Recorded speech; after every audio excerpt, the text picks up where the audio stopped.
السلام علیکم ABN news کے ساتھ میں ہوں ولی زین۔ ہیڈ لائنز آپ جان چکے۔ یہاں آپ کو بتائیں کہ کھلاڑیوں کو دورہ پاکستان جاری رکھنے کی ہدایت کر دی۔ سری لنکن کرکٹ بورڈ نے دورہ پاکستان کے حوالے سے باضابطہ اعلان کر دیا۔ سری لنکا کرکٹ ٹیم نے اور عملے کو ہدایت دی کہ وہ دورہ پاکستان معمول کے مطابق جاری رکھا جائے۔ ترجمان کے مطابق بورڈ نے کھلاڑیوں کو یقین دلایا کہ تمام معاملات پاکستان کرکٹ بورڈ اور متعلقہ اداروں کے ساتھ مل کر حل کیے جا رہے ہیں۔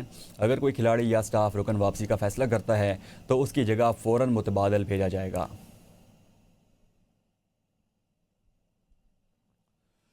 سری لنکن کرکٹ بورڈ نے کھلاڑیوں کو دورہ پاکستان جاری رکھنے کی ہدایت کر دی۔ سری لنکن کرکٹ بورڈ کا دورہ پاکستان سے متعلق باضابطہ اعلان سامنے آ گیا۔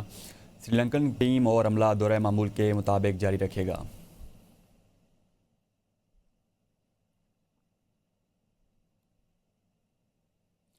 چیئرمین PCB محسن نقوی نے کہا ہے کہ وہ سری لنکن کرکٹ ٹیم کے دورہ پاکستان جاری رکھنے کے فیصلے پر شکر گزار ہیں۔ انہوں نے کہا کہ یہ فیصلہ کھیل، سپورٹس مین اسپرٹ اور باہمی یکجہتی کی شاندار مثال ہے۔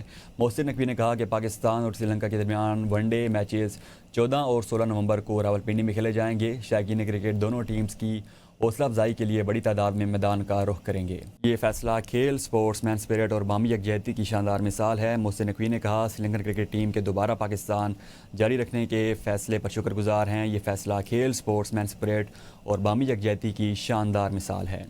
3 ملکی سیریز میں شرکت کے لیے زمبابوے کرکٹ ٹیم اسلام آباد پہنچ گئی۔ زمبابوے کی ٹیم غیر ملکی پرواز کے ذریعے اسلام آباد ایئرپورٹ پہنچی، جہاں انہیں اسٹیٹ گیسٹ لاؤنج میں منتقل کیا گیا۔ دوران پرواز زمبابوے کے کھلاڑی سکندر رضا نے سفر کی فوٹو شیئر کر دی۔ مہمان ٹیم کو سخت سیکیورٹی حصار میں ہوٹل لے جایا جائے گا۔ ذرائع کے مطابق سری لنکا کے بعد زمبابوے کرکٹ ٹیم کو بھی اسٹیٹ گیسٹ کا درجہ دے دیا گیا۔ 3 ملکی سیریز میں پاکستان، سری لنکا اور زمبابوے کی ٹیمز حصہ لیں گی، جبکہ پہلے میچ کے شیڈول کا اعلان جلد متوقع ہے۔ 3 ملکی سیریز میں شرکت کے لیے زمبابوے کرکٹ ٹیم اسلام آباد پہنچ گئی ہے۔ زمبابوے کی ٹیم کو سخت سیکیورٹی میں ہوٹل لے جایا جائے گا۔ سکندر رضا نے دوران پرواز فوٹو شیئر کر کے شائقین کو آگاہ بھی کیا۔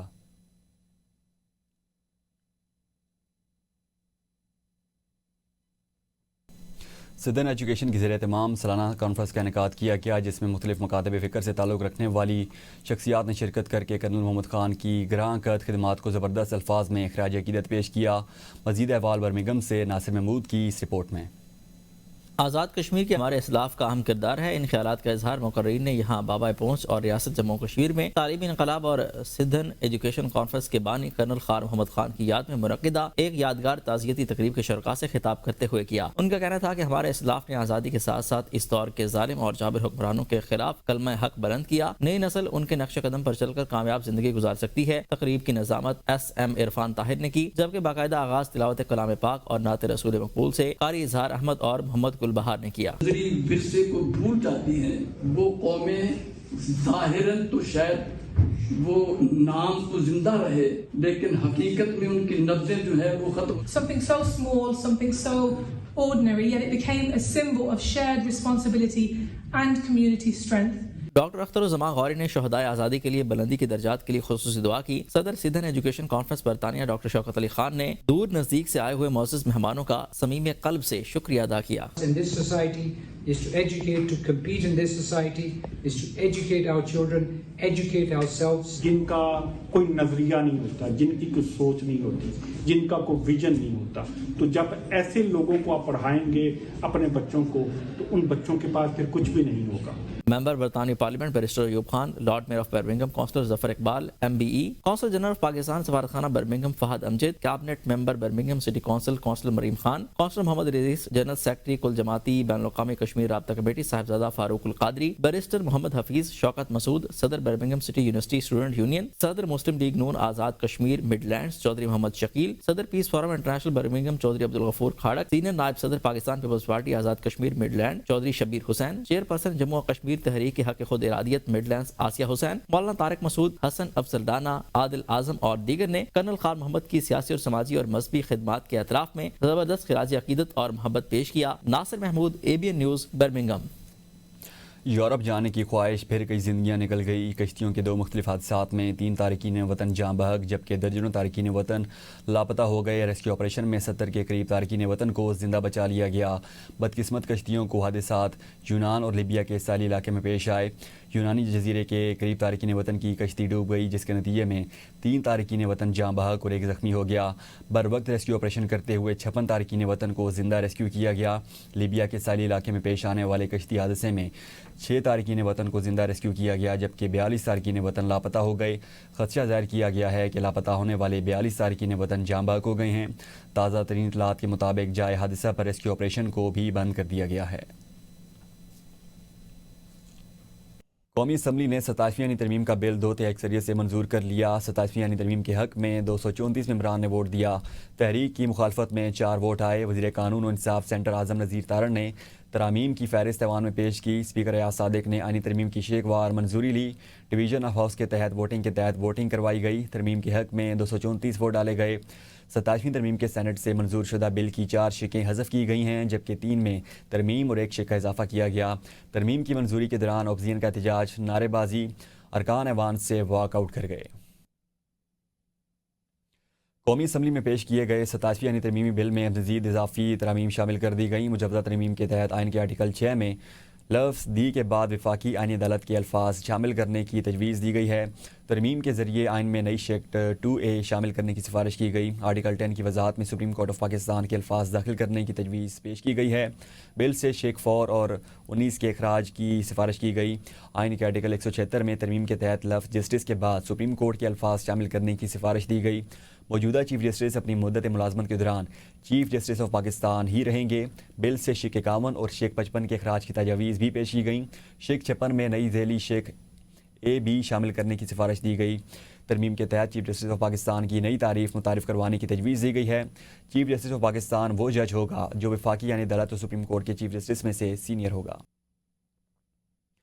چیف جسٹس کے عہدے کے بارے میں ابہام ختم کرنے کے لیے ترمیم منظور۔ اعظم نذیر تارڑ نے کہا، چیف جسٹس عہدے کے بارے میں ابہام کو دور کیا۔ چیف جسٹس کا عہدہ بحال رہے گا۔ وزیر قانون نے کہا، جسٹس یحییٰ آفریدی ہی چیف جسٹس رہیں گے۔ چیف جسٹس کا عہدہ بحال رہے گا۔ جسٹس یحییٰ آفریدی ہی چیف جسٹس رہیں گے۔ اعظم نذیر تارڑ کا کہنا تھا، چیف جسٹس کے عہدے کے بارے میں ابہام ختم کرنے کے لیے ترمیم منظور کی۔ چیف جسٹس کے عہدے کے بارے میں ابہام ختم کرنے کے لیے ترمیم منظور کی گئی۔ بلاول بھٹو زرداری کا قومی اسمبلی میں اظہار خیال، کہا پی ٹی آئی کی اجازت سے 26ویں یعنی ترمیم منظور ہوئی۔ آج کے بعد اس ملک میں کوئی سو موٹو نہیں ہوگا۔ سو موٹو کے تحت ایک غیر منتخب ادارہ منتخب ادارے کی تشکیل کرتا تھا۔ 28ویں ترمیم سے جمہوریت کے نامکمل پہلو مکمل کیے جا رہے ہیں۔ آرٹیکل 243 میں دفاعی اداروں سے متعلق ترامیم لائی جا رہی ہیں۔ قومی مفاہمت سے آئین کو مزید مضبوط بنایا جا رہا ہے۔ جب تک سیاستدان اکٹھے نہیں ہوں گے، ایوان اور ملک ٹھیک نہیں چلے گا۔ یہ ملک نواز شریف، اجزئی اور بانی پی ٹی آئی سمیت سب کا ہے۔ میری اور بلاول بھٹو کی سوچ میں فرق نہیں، ہم بیٹھ کر بات کریں گے۔ وزیراعظم شہباز شریف کا قومی اسمبلی میں اظہار خیال، یقین دلاتا ہوں کہ مشاورت کے بغیر 18ویں ترمیم یا NFC میں کوئی تبدیلی نہیں ہوگی۔ صوبے مضبوط ہوں گے تو وفاق مضبوط ہوگا۔ کالا باغ ڈیم اچھا منصوبہ ہے، وفاق کو نقصان پہنچتا ہے تو ہمیں منظور نہیں۔ وزیراعظم نے آئینی عدالت کے قیام پر سب کا شکریہ ادا کیا اور کہا، یہ خواب 19 سال بعد پورا ہوا۔ اختلاف اپوزیشن کا حق ہے، مگر ہمیں مل کر ترقی کے لیے کام کرنا ہوگا۔ وزیراعظم شہباز شریف نے مزید کہا کہ اس حکومت نے آرمی چیف کو فیلڈ مارشل کا ٹائٹل دیا، ہمیں فورسز کی قربانیوں کو یاد رکھنا ہے۔ چیئرمین پاکستان تحریک انصاف بیرسٹر گور کا کہنا ہے کہ جب ہم اقتدار میں آئے تو 27ویں ترمیم کو ریورس کریں گے، عوام کی طاقت سے لائی گئی ترامیم کو ختم کر دیں گے۔ ترمیم جلد بازی میں لائی گئی ہیں، ترمیم لا کر جمہوریت کی کشتی کو ڈبویا گیا۔ عوام کے ایوان میں بیٹھ کر فیصلے ذاتی مفاد میں نہیں کیے جا سکتے۔ حکومت نے مفادات کو دیکھا، عوام کے لیے کچھ نہیں لایا گیا۔ ملک میں دہشت گردی کے واقعات میں خارجی ہاتھ ملوث ہے۔ افغان عبوری حکومت کو کئی بار دہشت گردوں کے خلاف کارروائی کا کہا۔ وزیراعظم شہباز شریف نے کہا، کل وانا میں دہشت گردوں نے انتہائی گھٹیا حرکت کی۔ وانا کیڈٹ کالج حملے نے APS حملے کی یاد تازہ کر دی۔ اسلام آباد کچہری میں دہشت گردی کا اندوناک واقعہ پیش آیا۔ انہوں نے کہا، شہباز شریف نے کہا کہ جعفر ایکسپریس واقعے میں بھی ہندوستان، کالعدم BLA اور TTP شامل تھی۔ پاکستان کی ترقی اور خوشحالی میں کسی رکاوٹ کو حائل نہیں ہونے دیں گے۔ افغان طالبان رجیم سے مسلسل کہا جا رہا ہے کہ وہ کالعدم TTP کو لگام دے۔ انہوں نے کہا کہ 40 سال افغانوں کی مہمان نوازی کا صلہ آج دنیا دیکھ رہی ہے۔ دہشت گردوں کو لگام دیں، ہم آپ کے ساتھ مل کر چلنے کو تیار ہیں۔ پاکستان کو غیر مستحکم دیکھنے والوں کے خواب کبھی پورے نہیں ہوں گے۔ وفاقی وزیر برائے پارلیمانی امور طارق فضل چودھری کی میڈیا سے گفتگو، کہتے ہیں کہ پاکستانی قوم نے ہمیشہ اتحاد کا مظاہرہ کیا، مارکہ حق کی طرح آج بھی قوم متحد ہے۔ شہداء کو خراج تحسین پیش کرتے ہیں۔ دہشت گردی کے واقعات ہمارے حوصلے پست نہیں کر سکتے۔ کچہری دھماکے میں زخمی ہونے والوں کا بہترین علاج کیا جا رہا ہے۔ وزیر اطلاعات پنجاب عظم بخاری نے اسلام آباد کچہری اور وانا میں کیڈٹ کالج پر دہشت گردوں کے حملے کی مذمت کی ہے اور کہا ہے کہ پنجاب حکومت دہشت گردوں کے حملوں میں شہید ہونے والے شہریوں کے اہل خانہ سے تعزیت کا اظہار کرتی ہے۔ دہشت گردی کے حملے میں زخمی ہونے والے کی جلد سے صحتیابی کے لیے دعا گو ہیں۔ پاک فوج نے وانا کیڈٹ کالج میں کامیاب ریسکیو آپریشن سے سینکڑوں طلبہ اور اساتذہ کی جانیں بچائیں۔ عظمہ بخاری نے کہا کہ پوری قوم افواج پاکستان کو خراج تحسین پیش کرتی ہے۔ دہشت گردوں اور ان کے صورتکاروں کو ہر صورت کیفر کردار تک پہنچایا جائے گا۔ خیبر پختونخوا اسمبلی میں صوبے میں بڑھتی ہوئی بدامنی کے تناظر میں گرینڈ امر جرگہ مشترکہ اعلامیے پر اسپیکر سمیت 21 اراکین کے دستخط کیے گئے۔ اعلامیے میں صوبائی ایکشن پلان کی تیاری، پاک افغان تجارتی راستے کھولنے، خارجہ پالیسی میں صوبائی مشاورت اور وفاق صوبے کے درمیان تناؤ کم کرنے کی سفارشات کی گئیں۔ پولیس اور CDD کو داخلی سلامتی کی قیادت دینے، غیر قانونی محصولات اور معدنیات کی غیر قانونی نکاسی کے خاتمے اور مقامی حکومتوں کو مستحکم کرنے پر زور دیا گیا۔ اعلامیے میں وفاق سے صوبے کے آئینی مالی حقوق کی ادائیگی اور آرٹیکل 151 کے تحت بین الصوبائی تجارت کو یقینی بنانے کا بھی مطالبہ کیا گیا۔ وزیر اعلیٰ سہیلہ آفریدی، گورنر فیصل کریم کنڈی، اسپیکر بابر سلیم سواتی، سیاسی اور مذہبی رہنما، قبائلی عمائدین اور ارکان اسمبلی نے شرکت کی۔